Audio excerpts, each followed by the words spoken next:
Gambling India में ban है, लेकिन फिर आते हैं हमारे बड़े बड़े सेलिब्रिटी जो बड़े आराम से गैम्बलिंग ऐप्स को प्रमोट कर रहे होते हैं और इन्हीं को देख के लोग इन्फ्लुएंस होते हैं और फिर हमें कई सारे इस तरह के रिजल्ट देखने को मिलते हैं। तुमने ये गेम खेला, कितने पैसे गंवाए? अभी मेरे ऊपर 96 लाख रुपए का कर्ज है। कितने? 96 लाख। 96 लाख रुपए का कर्ज है। सिर्फ यही नहीं, और भी बहुत से केस होते हैं। लोग डिप्रेशन तक में चले जाते हैं, अपनी जान तक लेने की कोशिश करते हैं। मैं ज़्यादा बुरी तरीके से फंस चुका हूँ। मैंने कुछ दिन पहले अपने कज़न से 2,60,000 रुपये लिए थे और मैंने उससे बोला था कि मैं अपने बिजनेस के लिए पैसे ले रहा हूँ और कुछ टाइम में लौटा दूंगा, बट मैंने उससे झूठ बोला था एंड वो सारे पैसे में हार गया। लेकिन गैम्बलिंग बैन होने के बाद भी क्यों इन ऐप के प्रमोशन आराम से किए जाते हैं? ये IPL जैसी चीज़ को भी स्पॉन्सर कैसे कर देते हैं? इन प्लेयर के ऊपर कोई एक्शन क्यों नहीं होता? जो इतने लोगों की ज़िंदगी इन फैंटेसी ऐप की वजह से ख़राब हुई है, उनका क्या होगा? कैसे ये ऐप हारने के बाद भी आपको बार बार पैसे लगाने पर मजबूर कर देते हैं? बहुत कुछ जानेंगे आज की इस वीडियो में, और लास्ट में सॉल्यूशन की भी बात ज़रूर होगी, तो लास्ट तक ज़रूर देखना। लेकिन उससे पहले चैनल को सब्सक्राइब कर दो, और अगर आपको वीडियो पसंद आए तो लाइक ज़रूर करना। इससे तुम्हारा कुछ नहीं जाएगा, लेकिन मुझे मोटिवेशन मिलेगा इसी तरह की वीडियो लाने का। इसे समझने के लिए हमें गैम्बलिंग के इतिहास को जानना होगा, वरना हमें कुछ भी समझ नहीं आएगा। गैम्बलिंग इंडिया में आज से नहीं बल्कि सदियों से है, और ये पहले भी लोगों के लिए खतरा था और आज भी है। अगर आपने महाभारत पढ़ी या देखी है तो आपको पता होगा पांडवों ने अपना सब कुछ गैम्बलिंग में ही खो दिया था, और जब भारत में अंग्रेजों का राज आया तो और भी नई नई चीज़ों में गैम्बलिंग होने लगी, और इसी वक्त गैम्बलिंग को लेके एक लॉ भी आया। लेकिन इस लॉ में एक प्रॉब्लम थी, इसमें गैम्बलिंग को 2 पार्ट में डिवाइड कर दिया गया, गेम ऑफ चांस और गेम ऑफ स्किल में। और यही वो कारण है कि फैंटेसी ऐप बिना किसी प्रॉब्लम के भारत में चलते हैं। इस कानून के हिसाब से गेम ऑफ चांस को गैम्बलिंग माना जाएगा, लेकिन जो गेम ऑफ स्किल है उसे गैम्बलिंग नहीं माना जाएगा, क्योंकि इसमें आपको अपनी स्किल इस्तेमाल करनी होगी जीतने के लिए। रमी और पोकर को कोर्ट में गेम ऑफ स्किल माना जाता है, लेकिन असल में ये क्या है सबको पता है।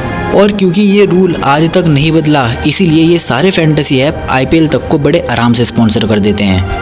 इन ऐप को डिजाइन भी इसी तरह से करते हैं जिससे ये गेम ऑफ स्किल लगे। ये फैंटेसी ऐप ऐड में अपने आप को गेम ऑफ स्किल की तरह ही दिखाते हैं, जिसे सैरोगेट मार्केटिंग कहते हैं। अब थोड़ा सा सैरोगेट मार्केटिंग को समझ लो।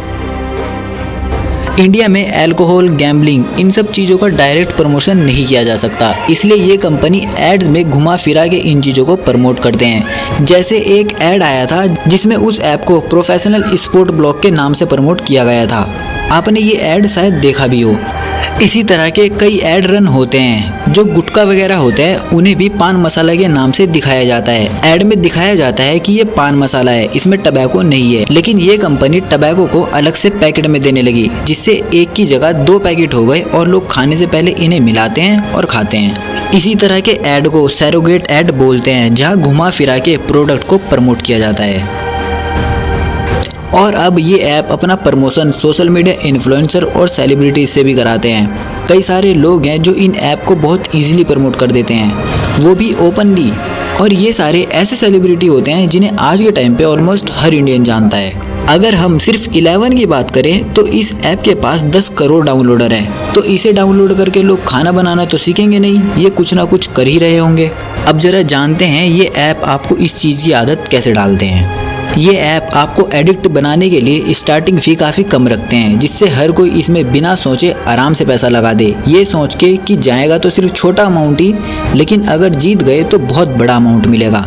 लेकिन रियलिटी में इसमें जीतने के चांस इतने कम होते हैं जिसका अंदाज़ा नहीं है, क्योंकि सिर्फ 2 या 3 लोगों को ये प्राइज़ मिलता है और इसमें एंट्री करोड़ों लोग करते हैं। जब ये सारी चीज़ें एडवांस लेवल पर नहीं गई थी तब लोग कसिनो में जाते थे गैम्बलिंग करने, और कसिनो का एनवायरनमेंट ही ऐसा होता था कि आपको कुछ पता ही नहीं चलता। वहाँ पर घड़ी नहीं होती, वहाँ खिड़की नहीं होती, जिससे आपको टाइम का पता ही नहीं चलता और आप पैसे लगा के हारते जाते हो, ये सोच के कि शायद मैं अब की बार जीत जाऊँ।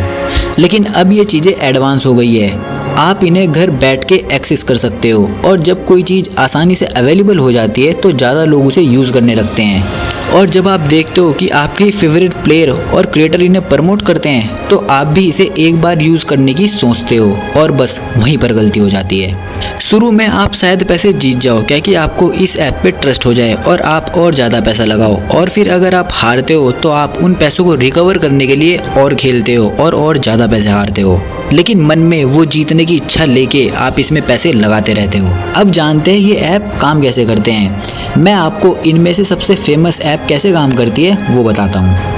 एक क्रिकेट मैच में 2 टीम होती है, एक टीम में 11 प्लेयर होते हैं, यानी कि 2 टीम में 22 प्लेयर। तो इन 22 प्लेयर को मिला के आप एक टीम बनाते हो और जब ये प्लेयर रन, विकेट और कैच लेंगे तो आपको कुछ पॉइंट मिलेंगे और इन पॉइंट के हिसाब से रैंकिंग होगी और जो सबसे ऊपर 2-3 लोग होंगे उन्हें विनिंग अमाउंट दे दिया जाएगा। लेकिन टीम बनाने के लिए आपको एंट्री फ़ी देनी होगी और इसी एंट्री फ़ी को उन 2-3 लोगों में बांटा जाता है जो जीते हैं, बाकी सबके पैसे डूब जाते हैं। इन ऐप से आप रियलिटी में कितने पैसे जीतते हो अब जरा ये भी पता करते हैं। पहले आप निर्मला ताई को सुनो। Online gaming, horse racing and casinos will be taxed. They will be taxed at 28% each one and they will be taxed on full face value. सुन लिया, अब मैं आपको एक्सप्लेन करता हूँ। अब जो लोग टीम बनाने के लिए ज्वाइन करेंगे और फ़ी पे करेंगे उस टोटल अमाउंट में 28% टैक्स लगेगा। अब मानो 49 रुपीज़ का कॉन्टेक्स्ट है और उसे 100 लोगों ने ज्वाइन किया तो टोटल हो गए 4,900 रुपये। अब इसमें सबसे पहले टैक्स लगेगा 28% का जो बनेगा 1,372 रुपये, और जो इनमें सबसे फेमस एप्लीकेशन है वो 15% प्लेटफॉर्म फ़ी चार्ज करता है तो हम उसे ही ले लेंगे। तो 4,900 का 15% होगा 735 रुपये। तो जब हम टैक्स और प्लेटफॉर्म फ़ी को प्लस करेंगे तो ये हो जाएगा 2,107 रुपये। अब 4,900 में से 2,107 रुपये माइनस कर दो, बचे 2,793 रुपये। अब इन पैसों को टॉप 3 लोगों में बांट दिया जाएगा और फिर जो पैसे विनर के पास जाएंगे उसमें भी गवर्नमेंट 30% का टैक्स लेगी और फिर जो बचे पैसे होंगे वो आपके पास जाएंगे। पहले गवर्नमेंट ने कॉन्टेक्स्ट के अमाउंट पर 28% टैक्स तो लगाया ही था, फिर जो गवर्नमेंट विनर से लेगी वो 30% TDS होगा और प्लेटफॉर्म भी अपना 15% पहले ही निकाल लेती है। अब थोड़ा इम्पैक्ट के ऊपर बात कर लेते हैं, फिर चलेंगे सॉल्यूशन की तरफ। ना जाने कितने लोग इसमें बर्बाद हो चुके हैं। अगर आप रिसर्च करने लगे तो तुम्हें पता नहीं कितने केस मिल जाएंगे जिसमें लोग बर्बाद हो चुके हैं। लेकिन हम हाल ही में एक वायरल वीडियो को लेते हैं जिसमें एक लड़के ने बताया था कि फैंटेसी ऐप की वजह से उसके ऊपर 96 लाख का कर्जा हो चुका है और उसकी मम्मी उससे बात तक नहीं कर रही है। 96 लाख रुपए का कर्ज है तुम्हारे ऊपर। माँ टीचर है, माँ बात नहीं कर रही, क्यों? घर का कोई और? पता नहीं कितने ही लोग फैंटेसी ऐप की वजह से डेप्ट में फंस चुके हैं, डिप्रेशन में जा चुके हैं और कई लोगों ने तो सुसाइड भी करने का ट्राई किया है इन ऐप्स की वजह से। एक इंसान के ऊपर 2.5 करोड़ का कर्ज हो गया था बैटिंग की वजह से, और जब कर्ज देने वाले लोगों ने उसे धमकी दी तो उससे परेशान होकर उसकी वाइफ ने सुसाइड कर लिया। 2022 में भी टाइम्स ऑफ इंडिया की वेबसाइट में एक आर्टिकल आया था जिसमें बताया था बेंगलुरु में भी 2 औरत अपने हस्बैंड से डिवोर्स कराना चाहती हैं क्योंकि उनके हस्बैंड गैम्बलिंग ऐप के एडिक्ट हो चुके हैं। ऐसे ही बहुत से केस हैं और कई केस तो सामने भी नहीं आते। लेकिन इसका सॉल्यूशन क्या है? देखो, इन ऐप को छोड़ने के लिए कोई ट्रिक नहीं है, लेकिन हाँ, इन्हें छोड़ना रॉकेट साइंस भी नहीं है। अब अपने हैबिट को खुद ही बनाते हो और खुद ही ख़त्म करते हो। तो इन ऐड से इन्फ्लुएंस मत होना, क्योंकि इससे क्या हो सकता है मैंने आपको बता दिया है। किसी भी चीज़ को पाने के लिए अगर जल्दी करोगे तो प्रॉब्लम होती है। इसी तरह अगर आप जल्दी अमीर बनने की सोचोगे और गैम्बलिंग वगैरह करोगे तो आप अमीर नहीं उल्टा और गरीब ही हो जाओगे। और अगर तुम इसमें जीत भी गए तो ज़रूरी नहीं है कि तुम हर बार जीतो, लेकिन उस जीत के बाद जो तुम्हें एक आदत इस ऐप की लगेगी वो तुम्हारा सारा जीता हुआ पैसा तो ले ही लेगी, साथ ही तुम्हारी कंडीशन और ज़्यादा ख़राब कर देगी। इन ऐप को वही लोग यूज़ करते हैं जो जल्दी अमीर होना चाहते हैं, लेकिन रिच बनने के लिए बहुत मेहनत लगती है, हार्ड वर्क लगता है। आप किसी भी चीज़ को बेसिक से थोड़ा थोड़ा ही करके सीखते हो ना, या डायरेक्ट एडवांस से सीखना स्टार्ट करते हो। इसलिए अमीर बनने के लिए इन ऐप को यूज़ करना बस बेवकूफ़ी है। इन ऐप में अगर आप पैसा जीतोगे तो कई लोग अपने पैसे हारेंगे। जितने लोग इस ऐप से अमीर नहीं होते उतने लोग गरीब होते हैं। और अगर आप कर्जे में फंसे तो इससे सिर्फ आपको ही नहीं बल्कि आपकी फैमिली को भी प्रॉब्लम होगी। आपकी तो लाइफ खराब होगी, साथ में आपकी फैमिली का फ्यूचर भी खराब होगा। अपनी फैमिली और फ्रेंड्स में ये वीडियो जरूर शेयर करना, क्या कि अगर वो फ्यूचर में इन ऐप को यूज करना भी चाहे तो उन्हें ये वीडियो में बोली गई बातें याद आ जाएं। हो सकता है आपका एक शेयर सामने वाले की लाइफ बर्बाद होने से बचा ले।